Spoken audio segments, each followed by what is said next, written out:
विदर्भ राज्य आंदोलन समिति ने राज्य सरकार के खिलाफ जोरदार आंदोलन कर अपनी नाराजगी जताई। साथ ही विदर्भ को राज्य बनाने की भी मांग की। बजट में विदर्भ के लिए विशेष प्रावधान नहीं होने से विदर्भवादी काफी नाराज हैं।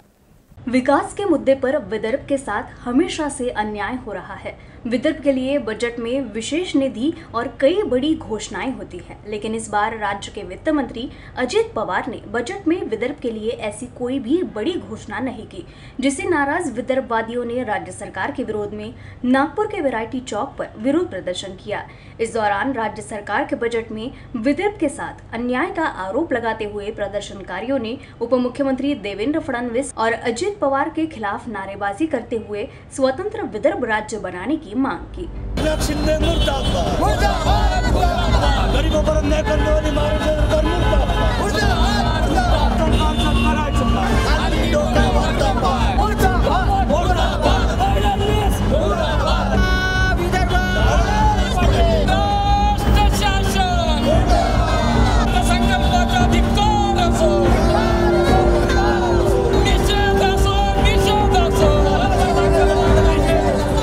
आज आम्ही महाराष्ट्र सरकारने जो अर्थसंकल्प मांडला त्याचा आम्ही निषेध करत आहोत। कारण महाराष्ट्र सरकारने याला विदर्भाला पूर्ण वगळून टाकलं आहे। अर्थसंकल्पात विदर्भाच्या हक्काला पूर्ण मारण्याचा कट कारस्थान अजित पवारांनी केलेला आहे। त्यांनी जे छोटे कास्तकार आमच्या विदर्भात आहे त्यांच्या नावावर सुद्धा यांनी लूट चालवली। त्यांनी आपल्या भागातील शेतकऱ्यांना फायदा देण्यासाठी तो अर्थसंकल्प मांडला। विदर्भाच्या बेरोजगारांना याच्यात डावलला। इथे कल कारखाने कोणतेच आजपर्यंत येऊ दिले नाही आणि अर्थसंकल्पात त्याची घोषणा सुद्धा झाली नाही।